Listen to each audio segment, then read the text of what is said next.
Ready to start? Absolutely. All right, I'll make my way to camera A. Hi, welcome everyone. Thanks for showing up. It's been... Recording in progress. Got it. Hey everyone, welcome. Thanks for showing up. It's been a pleasure and honor to work with Ted over these last 2 years.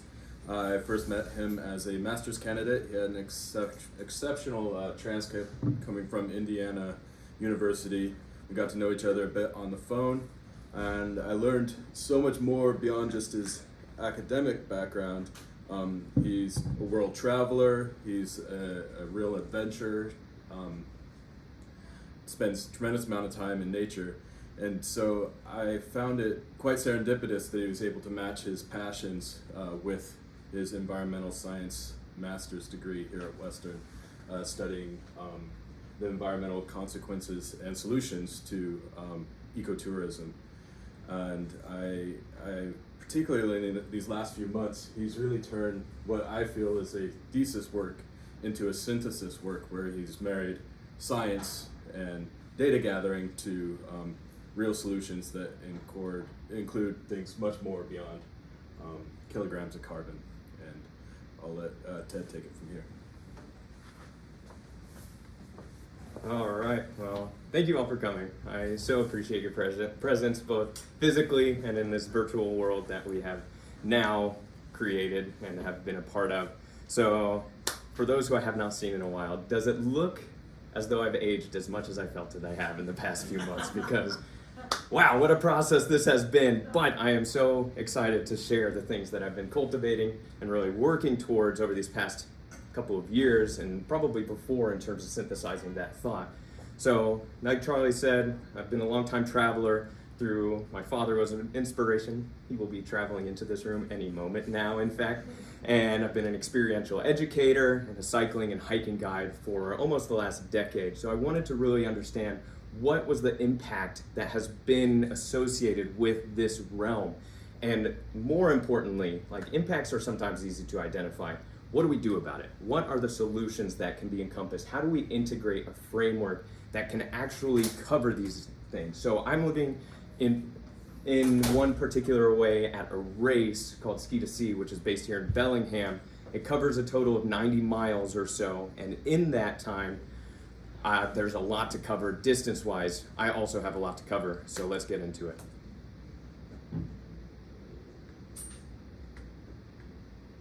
All right, so in order to understand the problem, we gotta take a couple different scopes. We're gonna talk big, we're gonna get into the nitty gritty, and then we'll probably expand back out big again. So let's talk tourism. So it's an interesting intersection of a lot of different things.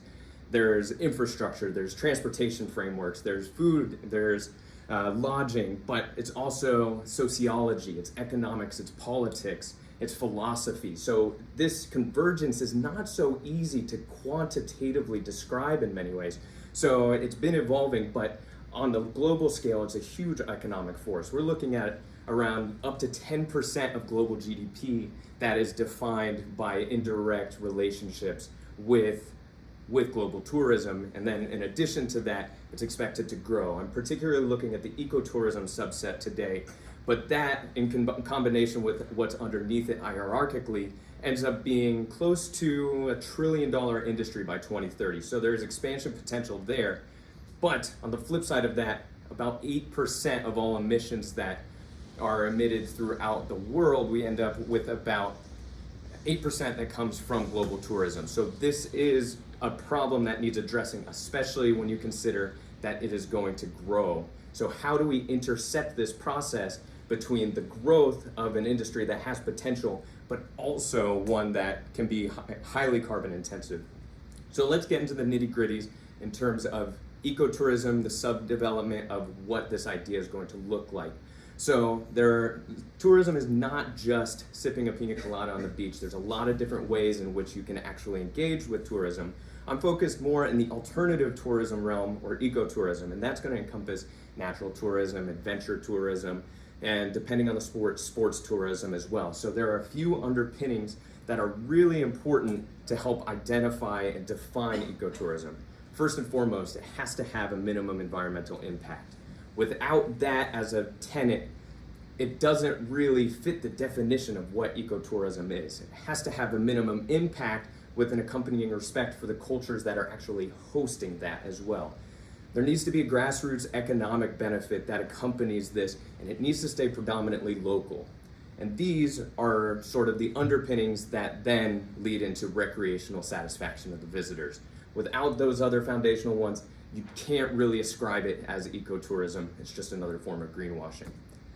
Main things to remember from this to really carry forward: nature-based and it's place-based.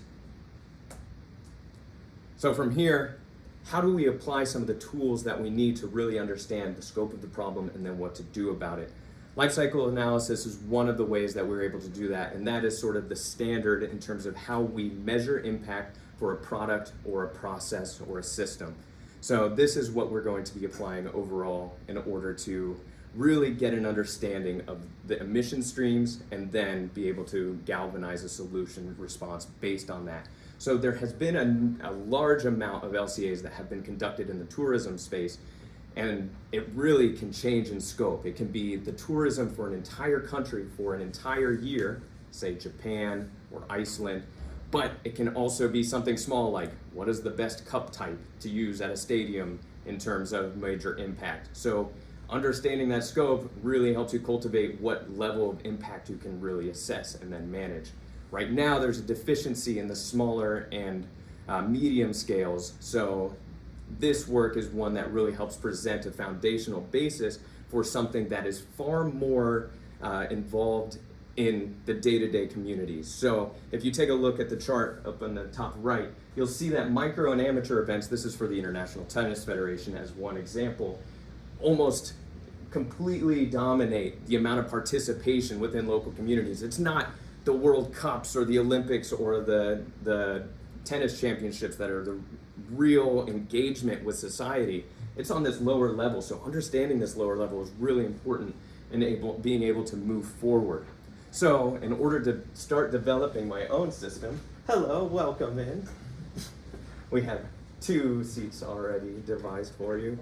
Basically what you've missed and I'm catching you up on is tourism has opportunities and it also has problems. So we're figuring out how to develop a framework on that. So basically I needed to start devising my own system of sort of my foray to understand what system am I going to use? Is it going to be reflective of what we can expect from the literature? And for the past 7 years, I've worked with a company called Backroads. The specifics of this study don't really matter, but I looked at one trip from Bozeman, Montana to Jackson, Wyoming that has cycling and hiking as part of the itinerary. And I devised 3 different cases. The first one is start to finish. How many emissions are let out during that time? Number 2, this includes the guest travel that gets to and from the start and finish destination. And then finally, the last one is what is within the managerial influence of Backroads as an organization. And what you can see, and this is really, really important in terms of defining this problem, is how you set up your life cycle analysis is going to dictate what is encompassed and then what you do about it. You can see, if you want to be comprehensive in what is in connection with this trip, you have to include that travel to and from. So that is the main takeaway from here. Looking forward to, or looking to the 2022 World Cup, which was touted as net zero, they also needed to do an LCA in order to establish this. However, there were some questionable techniques that were integrated with that, and you can see just from how I demonstrated with those cases, the maneuverability with how this data can be changed and presented. So my objective with all of this as a preamble is to develop a conceptual paradigm by which ecotourism organizations integrate their environmental impacts directly into their design and their operation. It should be included in the identity of how organizations run this type of tourism. In order to do this using life cycle management complemented by natural climate solutions. Natural climate solutions are not a free pass. It has to be accompanied by these shifts in terms of identity and the inclusion of what we learned from the life cycle assessment. All right, so for this, I also wanted to find a proxy of what represents this stuff so that I can look at it on an individual case level, but that framework then has scalability. So with this, I was able to choose Ski to Sea, which is the largest single day event in Bellingham.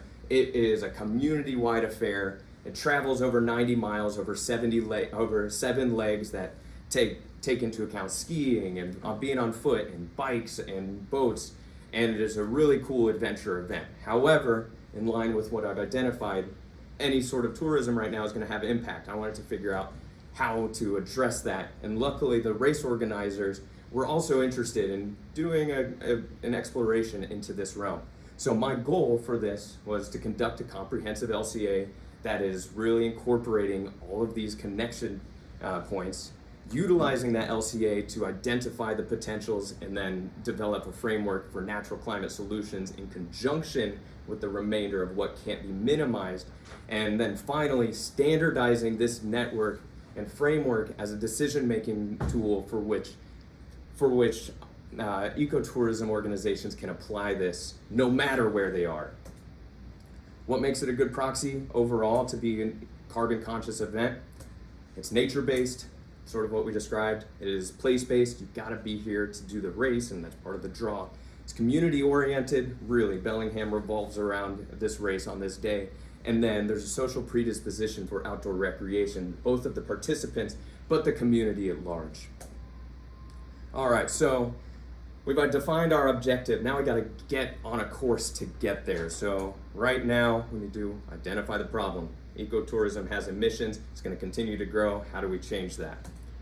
Next, one of the foundational pieces of life cycle assessment is to identify your scope, your bounds, and the functional unit. What is it that you're actually studying? So I decided that for this race, I wanted to focus on the race, its operations, and the participants along with their decisions that accompany their participation in this race. So that would be including how they get there, what they're eating, and what their lodging are as marginal shifts away from what it would be otherwise. So the main indicator study, and this is in a whole host of what can be studied with life cycle analysis, is carbon dioxide equivalent. What are the greenhouse gas emissions that are related to this event? So from there, we'd be able to go straight into that LCA, and then we still have quite a bit of the race to go. Impact assessment, what does this all mean on the environmental sense? How is it that we would achieve carbon neutrality? And then can we connect that tourism with sequestration potential within the natural world? And then finally, synthesize all that together, get here 1 p.m. and tell all of you fine folks about it. So let's get into it. This is the partial spider web that is life cycle assessment. This is the expanded view diagram. It basically identifies all of the different sources by which emissions can be released. We're going to talk about these individually, so we don't need to go too in depth with this image. Main thing to point out is you might see these dotted red lines. Those are factors that were considered but weren't necessarily considered to be in the scope of this.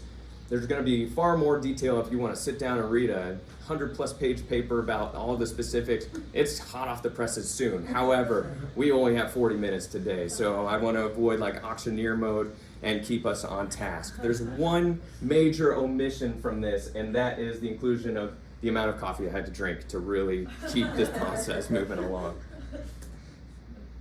All right, so our expectations, let's start there. Transport is what we expect to have the most impact.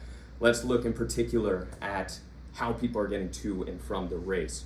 So because we expect this to be our biggest impact category, we really want to have some nuance. So I devised a survey in which I'd be able to address some goals and really get a sense of what these can be and make it as accurate as possible. So prior to the race, the survey was sent out to 1,500 people. It was sent prior to the race based on the timeline of the master's thesis. I know that there are some caveats that would accompany that. However, that is the process that was used. 401 people responded. To have a 95% confidence interval for this would take 350 respondents. So overall, we're within a good confidence interval to really say this is representative when we expand it to the racer population at large. So what did I want to define? I wanted to define the origins, but also the distances so that I could look at those with respect to some other factors. Mode of travel, carpool race, whether or not they're carrying large equipment on top or on the side for a miles per gallon adjustment, and then what flight path for people who are flying. So this is the flow chart of how I was able to take all of these 401 points and expand it out to something that can be applied to nearly 4,000 people. I'm only going to go a little bit into each because, again, all that fun nuance is going to be in the printed form. Basically, we've got 401 data points that aren't really standardized. How do we do that? I ended up taking all of these points and using a process called geocoding. And what that does is turns it into latitude and longitude form. From there, I wanted to do a distance approximation. There are a number of ways that distance is approximated. What I decided to start for this is the haversine distance. It's as the crow flies, and basically it gives a better approximation than just single straight line distance. And now I have the ability to look at these distances all in the same realm with respect to other answers on the survey. From that, I was then able to devise carpool rates, in particular with respect to distance, that I could apply later when I have that 4,000 data set, and then with what rates by which people are bringing that large equipment to help me dial in what is the fuel efficiency that I'm going to use. As far as the 56 respondents for the plane, I was able to use those to figure out what is the expected flight path. Is it direct? Is it indirect? And to where is it going? And then be able to incorporate the factors there. Only 4 people responded as other. That's less than 1% of respondents. So I assume negligible for the racer population at large. A more in-depth study could pursue that, but you might lose sight of the forest for the trees. So what did I learn? I learned travel modes. One of the big ones I learned was going to be this travel mode by distance. I was able to bin it based on who's going to be taking personal vehicles, who's going to be flying, and then there's this middle section that's going to be proportionally split based on the rates of the survey of how many people are going to be flying or driving, and then within that distance basis, I would be able to form those 2 melded groups. In addition to that, 80% are flying into Seattle, change things for that, and then finally, looking at carpool rates by distance, this is a representation of the statistical analysis that accompanied all of this data survey so that I can make sure what I'm saying with these factors actually have a representative truth within the numbers. So this is just an example saying that if you come from over 100 miles away, you're most likely going to have less carpool rates than those who travel from within 100 miles. So finally, we get to take a breath because we're partway through one part of one section of the LCA, but it's not all going to be like this, I promise. Once we have this information, we've got 3,894 participants we can do that same initial distance approximation with, where we take the haversine formula and get it standardized using those different modal splits that I was able to identify. I could then look at the cars.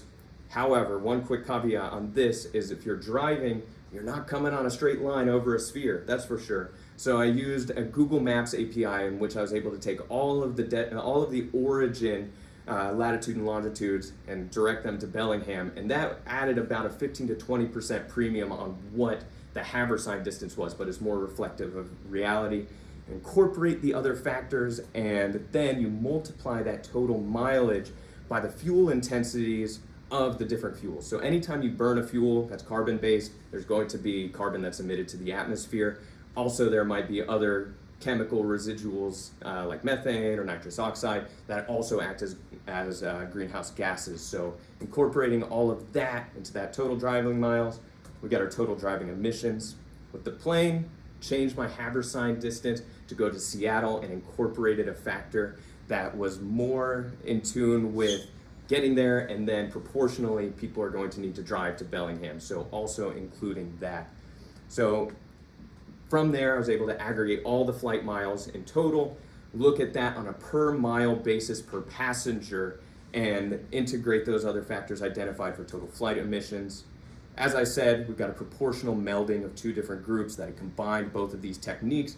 The emissions that were found were proportionally applied based on which ones were identified for our total emissions of transport to and from Bellingham, 230 tons. So that doesn't necessarily mean anything right off the top of your head. Like, it might be an ambiguous statement, but once we start giving it a comparative basis, it might have a little bit more weight. So thank you for bearing with me on the largest part of one section. Basically, here are a few things that we want to take away from all of that, all of those flow charts and everything. First off, we're seeing about 140 tons are attributable to flying, and about 90 tons are attributable to driving. You might also notice that we've got partial people. Nobody was chopped in the running of this study. This was just part of an attributional LCA analysis where that melding group was applied. So the big thing to note here is I have now incorporated the almost 1,000 people who are driving, who are living in Bellingham as well. So before it was 15% flying, but in the whole race population, not even 10% are going to be flying. But you can see for transport miles, about 60% of the emissions are related there. Okay, so next stop in our transportation journey. We're closing the door on that one into the hallway. There's a lot that needs to happen overall. We need to get this whole event set up, and that's a big task for the organizer. And that involves defining routes along the way. We need to get different trucks that are bringing different things. We need to drop off the porta potties. There are tents that get set up. There's trash that needs to get set up. And using similar process to what was used in terms of the fuel intensities, and this is a new factor introduced for this moment, is global warming potentials, where each has a different proportional effect with respect to carbon dioxide. Was then able to take all of this information and get a grand total of just under 4,000 kilograms of CO2 equivalent for this portion. Finally, very similar process overall. I wanted to really consider how much is emitted by the racers as they get to and from these various transition locations. You got to bring your bike, you got to do the race, but most people do not get there by their own power. There is a cool division called the car-free division, which we'll talk a little bit about, and they get to their spot, bring everything via bike or human power. However, only 7 out of 479 teams actually partook in that. Going through that same process that you saw, all the rigmarole will yield about 42 tons of CO2 equivalent that's going to come from racers getting around on race day. And then there are also a team of volunteers, similar process, about 1 ton that's associated. So race day transport, looking at about 43 tons. So transportation summary, we're looking at things that really don't surprise us. Our transport from before and after really is the lion's share. So in some ways it's saying the methodology works. In others it's saying, okay, you're not telling us anything new, so what's the big deal? So from here, let's go back into our expanded view diagram, the spider web of sorts. I can't really tell whether I'm the spider or the insect trapped when I'm looking at this anymore, but we'll go into our next one, which is lodging. So from here, I was mostly concerned with looking at hotels because the marginal shift of staying at a friend's house, probably negligible. So quickly to go through that, I basically looked at what is the room night, how much electricity and natural gas is used in the course of 1 night stay at a hotel.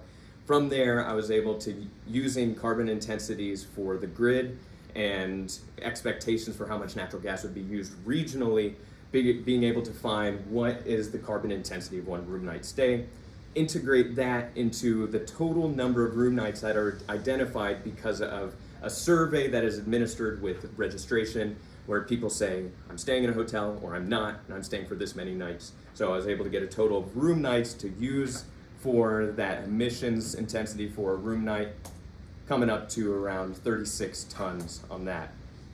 Food and beverage, this is the last one. We're really going into the details, so bear with me because the fun and interesting solution stuff is coming shortly.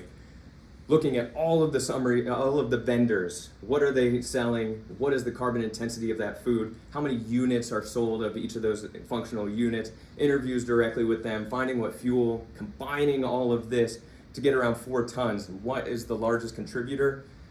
Beer. So it's fairly intensive in terms of with respect to other things, but maybe pales in comparison to other. From a management standpoint, I wouldn't highly recommend scaling back the beer for ski to sea, not from a personal standpoint, but you're gonna have 4,000 people who are jazzed on that day, and they're I guess kombucha's cool. But so moving forward from that, I also looked at are you going to eat out more because of this event? Food away from home also has a higher carbon intensity through the supply chain overall than if you just cook food at home. So I applied that on 2 different levels, partially in respect to what I identified in my bins, and found that around 3 tons is going to come from this. Finally, similar process, all the volunteer meals that are included, less than 1 ton was found here. And in total, once you aggregate all of these, we're looking at about 8 tons. All right, so we have made it through a lot of those very defined steps, but it is very important that you follow a protocol like this. Otherwise, what you take away from it is probably marred in some way. So we found that 325 tons is going to be attributable to this event. Per person, that's around 84 kilograms. You'll notice there's administrative and waste emissions also included. Those were quick calculations that looked at energy use for the office and then what can be expected just from the landfill contributions. So those were included. I just knew we were short on time. Big things that we can tell here is proportionally, nothing's out of whack. So we know that this system is going to serve us well in terms of that counting. This is going to be a representation now of how this all looks in terms of gross contributions. And from here, this can provide our basis for what do we do about it. A lot of times LCAs conclude, you have this graph and everybody just feels depressed. And my goal is, this is not the end of the study. This is my precursor to develop that framework. So looking back at our route, where are we? We're only at step 3. We still have a ways to cover, but luckily for you and for me, it's like a little bit more robust. It's kind of exciting. There's a lot of really cool opportunity and, dare I say, hope that is involved with this stuff. So that is my goal of really integrating this stuff. So in spite of what I just said about opportunities and hope, we do need to address like what will these greenhouse gases do on the race level. A lot of times with global warming, people look at this and feel this ambiguous, like dry, hot landscape full of fire, but it's like, that's not connecting people to their home or to their destinations. I really want to connect where these things can be felt, but what already still exists that we can leverage as a tool. So the race starts at the Mount Baker ski area. 2 legs are dependent on snow. This is a comparison of 30 years of Mount Baker in terms of its glaciers. Snow cover is going to continue to shift as things continue to propagate.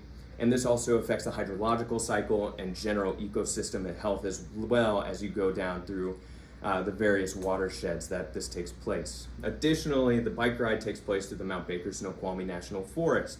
Just 75 miles away last year, you can see evidence from the Bolt Creek fire showing that even though we're in a very lush, moist environment, like fire's already encroaching around here. Additionally, this is Hovander Park. It's the transition point between the canoe and the cyclocross. This is from 2021, where it is completely flooded. So it makes the transition from the canoe a lot easier, but a lot tougher to leave on the cyclocross bike.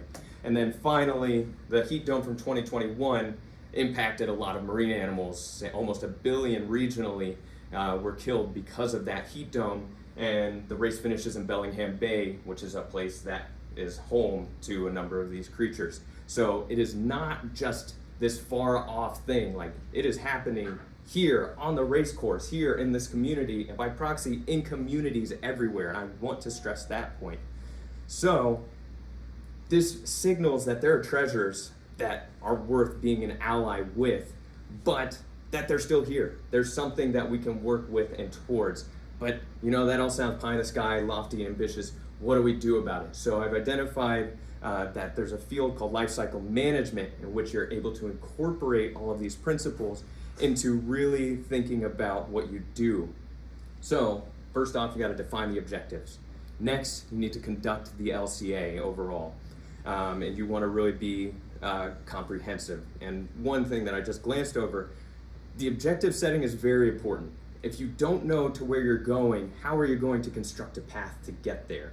So we really have to define our short, medium, and long-term goals so that we can have a framework for approaching. LCA, you just got the whole rundown on that. All of those principles apply. We want to prioritize our efforts based on what we found with that LCA, integrate those changes on a holistic level, and then have those bolstered by solutions on the side, and then monitor and reassess. And that might bring you back to the LCA phase. Maybe it means you got to reprioritize your efforts. Maybe you need to go back to the objective phase.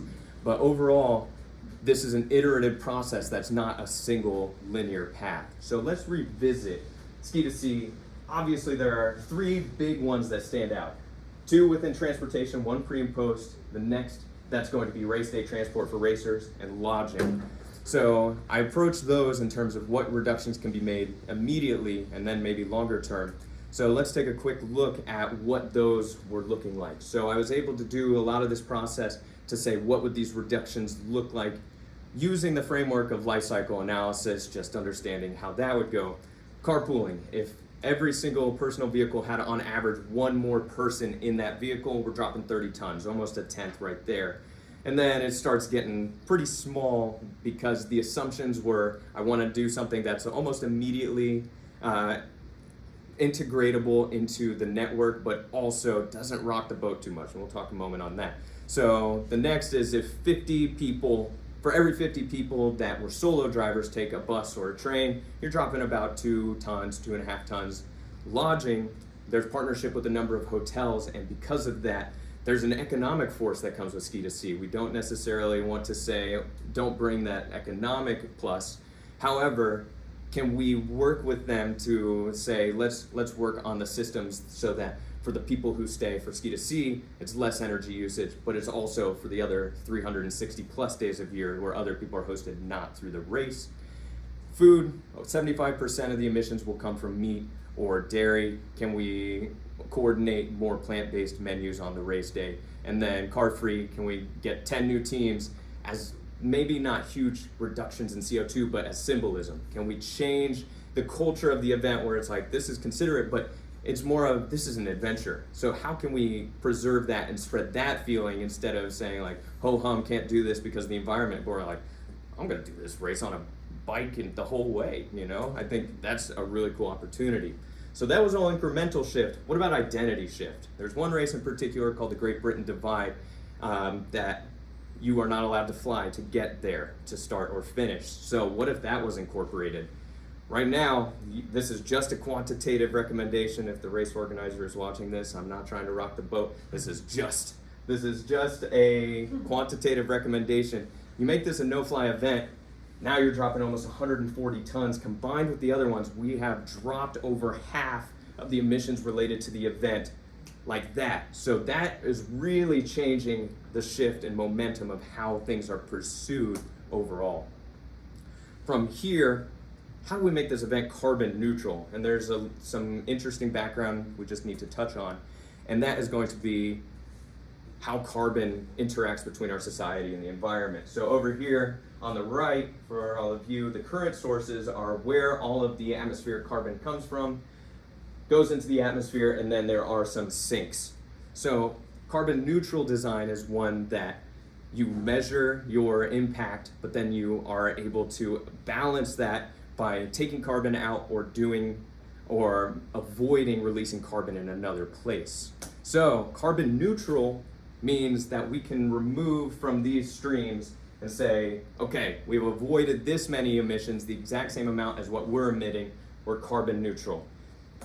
Net zero is now an informal extension of that, where you actually have to sequester the emissions directly from the atmosphere. So this is kind of a big point to consider as different ecotourism organizations start making strides in this direction. It's a fundamental thing, but it's not highly publicized right now. It's still very in flux in terms of standardization of these definitions. So what does it take to make the assertion of carbon neutral? We need to have boundaries that are appropriately defined. We need to have proven methods for these objectives. And we also need to have a reasonably defined timeline that's actually in concert with what our expectations based on data are for these effects as they propagate throughout our natural and built environment. As far as offsets go, this is generally the main way that a lot of organizations have been approaching net zero or carbon neutrality. So there are 4 key principles that are at play here, and that is that they have to be additional. They wouldn't have been undertaken otherwise. They have to be quantifiable, because otherwise, how are we knowing that they're doing what they've said they're going to do? They need to be permanent, or at least on the time scale that we've identified over the next few hundred years, maybe longer. And they also have to be real. They need to have a third-party verification system that somebody can go up and be like, okay, this exists, and this is doing what it says it's going to do, and going from there. However, it's a contentious issue right now. How much can we lean into offsets? Do they really propagate a sustainable system? So right now there's a lot of controversy in there. You may have seen recently The Guardian posted a very large article about Vera, which is sort of the predominant offsetting body right now. And there have been other studies that have shown that a lot of these offsets don't do what they're going to say that they're going to do, and may even lead to a net increase because organizations feel that what they've done is going to be offset. So it's a sticky situation that has not really been fully standardized yet, but we're moving towards it. So let's talk about this in terms of the example sets. For Costa Rica and Seychelles, these are both defined as ecotourism destinations. It's a huge part of their economy. There's been a couple of studies that just look at, is this possible? It's only an analysis, and what it's saying is it's hard. There can be a framework, and we have to utilize some of these things that are in place, but it's technically possible. So that's sort of the approach of technically possible. I'll take that right now. As far as World Cup 2022, they had claims of net zero. However, we kind of talked about some questionable LCA techniques. There are some specifics. Without the time right now, a lot of interesting parlay in the academic sphere about it. They also had some overly optimistic offsetting projections based on forestry in the desert that is very water intensive. And then there's been uncertainty in, did they deliver on what these things are going to say, or was it just lip service? So let's get into how would we construct a good, equitable, and reciprocal solution framework. So nature-based solutions are one way in which ecosystem health is increased, local health and climate resilience goes up, and they're cost-effective as well. So some of the co-benefits that can accompany our nature-based solutions are water and air purification, erosion control, agricultural yields, biodiversity, and well-being at large. Natural climate solutions are ones that actually integrate all of these co-benefits while also sequestering carbon. And they can do up to 40% of the carbon we need to take out of the atmosphere for a 2/3 chance that we can keep temperatures below 2 degrees Celsius. So the main goal of this is that reciprocity feeds into the industry that's nature-based, and then that industry will benefit as well. How do we use the atmospheric carbon as a tool, though? How do we take it as its functionality and its methods for sequestration? A lot going on in this graph. There are a couple of things that are really important. There's a whole variety. There's a lot of different things that can be applied, from forestry, agriculture, grasslands, wetlands. That's the main thing. But the next is it's sequestering all of this carbon. However, it's also got this whole host of other co-benefits that can be applied not just for ecosystem health, but for health of communities and people as well. So how does this look on a systematic level? We can start with ecotourism that's feeding into natural climate solutions through offset funding, and also is interacting with community because that is community-based. So the main thing is we've got career opportunities that are local to a place as they're developed. There's capacity building and visitor management that comes along with having natural infrastructure in place. And then there's sustainable financing that can come from the employment of a just and holistically considerate offsetting financing structure. From here, ecotourism does not exist without community. So with these implemented, we're actually going to have increased recreational opportunities. We're going to have increased climate resilience. There's an increased psychological sense for stewardship and attachment because people are integrated in nature more so. And then that's going to lead to overall more health and well-being. This community is going to serve the ecotourism. It's going to continue to serve natural climate solutions, and it's all going to be a nature-based, place-based collection by which strides can be made forward. So how does this look in terms of actual integration? So there's a really innovative system of thought that is called the Colson Carbon Trust that is kind of developing right here in Bellingham with a really cool potential for expansion in other places. So basically the goal is engage landowners, stakeholders, and those in the community to really devise a carbon market that is predicated on natural climate solutions. Because of the identified variety, this is a system that can really be employed in so many different places. It's not just here. So why does a localized approach make sense? So just consider you're hosting a party at your house and you go through all the steps, you've made all the food and everything, everybody comes, they have a great time, and they leave, you got dishes in the sink, there's a mess that needs to be cleaned up. You can't necessarily just call your neighbor or somebody in the next town and be like, hey, could you clean your house? And then by virtue of you cleaning your house, my house is going to be clean. So the goal is a matter of ownership, but facilitating that ownership by also co-opting the benefits of this place. So what this party scenario may look like is maybe the guests help clean, or maybe they give you a little bit of money each and then you can have a local cleaning service come help out providing jobs. So there's a lot of expandability that comes here. How would this work with Ski to Sea? First off, we want to engage the racers and organizers. It has to be a dialogue and identifying that this is a priority worth pursuing. So on race day, I was able to ride my bike up and do a quick presentation on some of the preliminary findings. I was able to do a dot survey, just getting some views, like what are people interested, what are their ideas, what would they be willing to partake in? There's a lot to go in. This is not necessarily the most rigorous survey, but it does do the trick.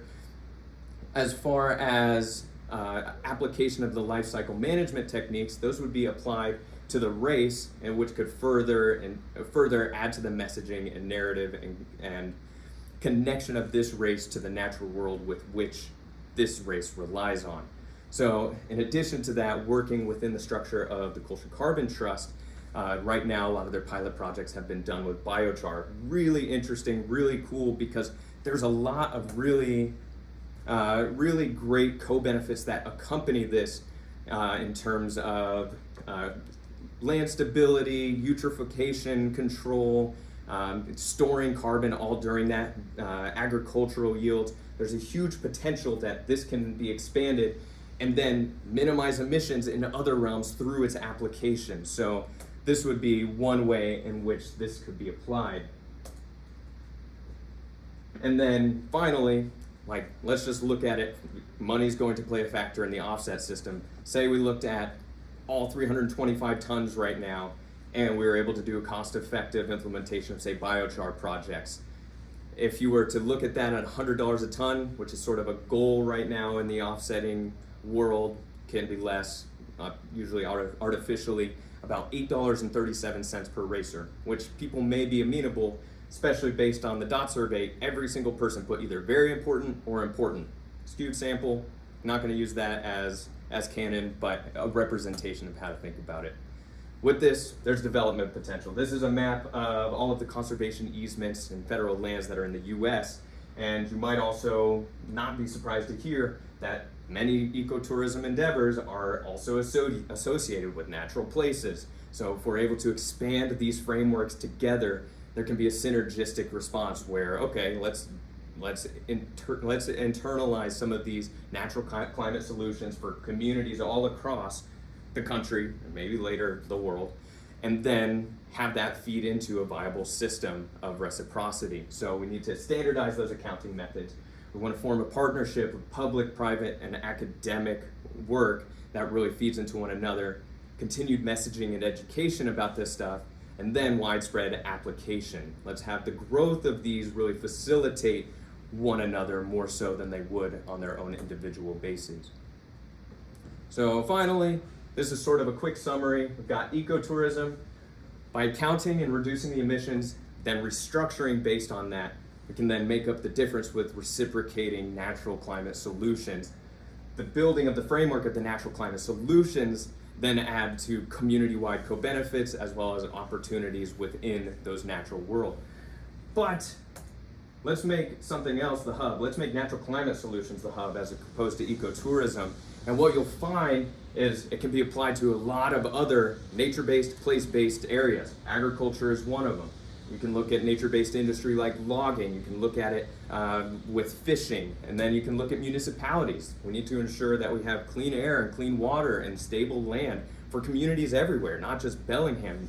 And then finally, academia. Maybe on a full scale, we are looking towards being nature-based, but on a research level, a lot of times we'll fly to conferences or to do research. Can we start integrating that into how we conduct our business academically? So overall, final summary, we need to do comprehensive but honest LCAs to really get a sense of where we are and where we need to go. We need to apply these reduction techniques with a cultural shift that accompanies. It's not business as usual, let's count on some trees. We need to really integrate that. In addition to that, those reciprocating natural climate solutions can provide infrastructure and a good foundation by which we have climate resilience for communities and overall health. So with all of that being said, I thank you all for listening to my presentation, and I am open to questions.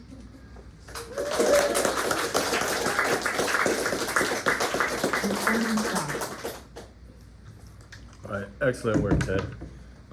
As you can see, the mentor-advisee relationship has now turned into a collegiate one, so I will simply read questions and let him do the work in answering them. So I'm going to open up this chat to see if there's any here, but first, let's hear if there's any from the room. We solved it, folks. Ecotourism is fully sustainable. Just seeing a lot of congrats in the chat. Yes. Is there a system in place or like ideas for continuing like LCAs annually, or is the idea that you think each year would kind of be similar, like for this species in particular? So, great question. I think the reassessment phase is really important. The important part is there's a framework. Yeah. Like those flowcharts, the next iteration or 2 or 3 that I did on that went so much faster than the initial development. So being able to take that and be like, okay, this year we've got this many people, here are the zip codes, this is our expectation. You can really run through with less friction each time. So I think great point, and that would be the goal of like establish this good system that is a reasonable enough approximation, but that has the ability to really be incorporated on a larger scale. And Paulie, I saw your hand. Yeah, so when you were measuring the carbon output for the people that traveled to the race, especially for lodging, was that measuring just the overall carbon output of, like, say, lodging, or was it like the additional carbon output then would have come out from just like a normal residence kind of? So that's a great point and part of the nuance of LCA. So LCA, you got to define your bounds, and here's the thing, if I wanted to really get into that, I could say this is how much is emitted from the hotel room. But do I subtract how much they would have emitted living at home? What I did for this is decide I'm going to do the marginal increase here in Bellingham. So if somebody was also going to live at home for that time instead, what would that be? That was outside the scope of what this study was going to be able to command, but it is essential to kind of understanding where these different things come from. So really, really good point, but there's not a set answer for that. Yes. As you mentioned, most of the emissions came from people flying, Mm-hmm. that 60% of the transportation came from that. What would be the economic impact on Bellingham if you said, not you cannot come? And then, what are the benefits? Yeah. Benefits, I guess I can kind of see the benefits, but what are the impacts? No, of course, and I think that is, we're at a convergence point of having these conversations, because initially the thought is, don't fly, they're not spending tickets on the airlines, they're not necessarily doing the hotels. How does that propagate through the economy? However, you start to have a cultural shift. I think it could have to where people are like, that's a really cool event. I'm actually going to prioritize going to that event because it's close and representative of our area. So maybe it means expansion potential, and maybe it means like a corollary ski to sea is made on the East Coast. Maybe like the spirit of what is trying to be captured has some expansion opportunity, and that is just amusing right now. It's not necessarily something that's quantifiably based, but it is a consideration that, based on the LCA really focusing on the emissions right now, I was not able to get a full picture of what those economic drawbacks or benefits might be. See if there's anything else in the chat here.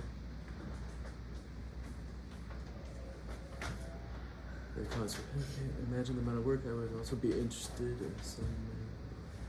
Okay, so we have a question from the chat. I would be also interested in some maybe less obvious solutions that might still have a good amount of impact that weren't necessarily covered in the presentation.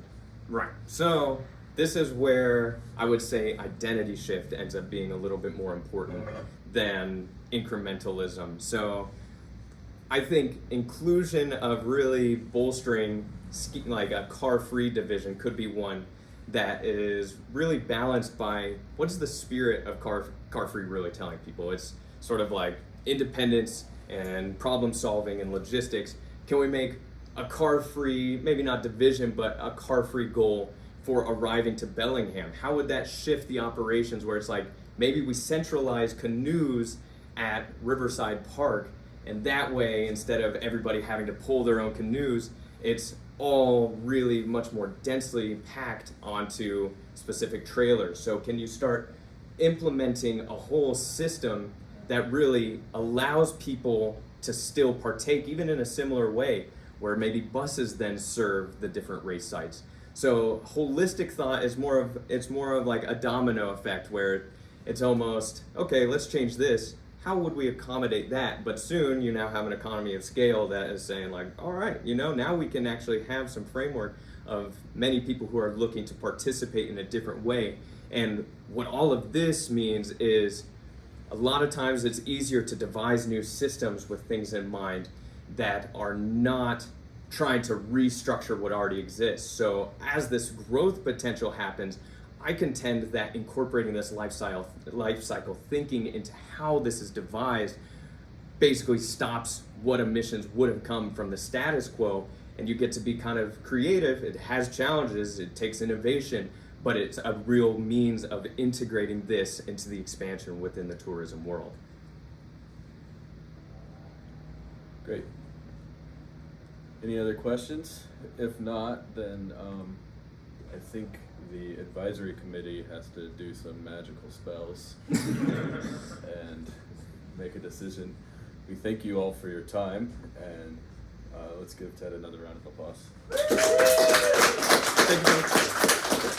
Thank you to everyone who came online as well. I appreciate you coming. But thank you all. I very much appreciated sharing this stuff with you today. And like I said, we got opportunities and hope in this stuff. It's not a matter of a burning world out there. Look out the window. This is why I like this as a venue. That stuff exists. We can use that as an ally in this fight. So if as you leave, here's my recommendation. Purchase your offsets on the way out the door. Exactly, yes. I will only take my 10% commission. But overall, if you walk to Eden Hall, there's a sequoia tree that's out there, and that has been what I consider my tree set. So every time that I'm like in the weeds on this stuff, I just walk to that tree and back. It's an amazing tree, and I feel like seriously go visit that and see like this is a forest that has withstood stuff and that we can really have as an ally. So now that we're past the actual functional part of that, I get to espouse a little bit of emotional attachment.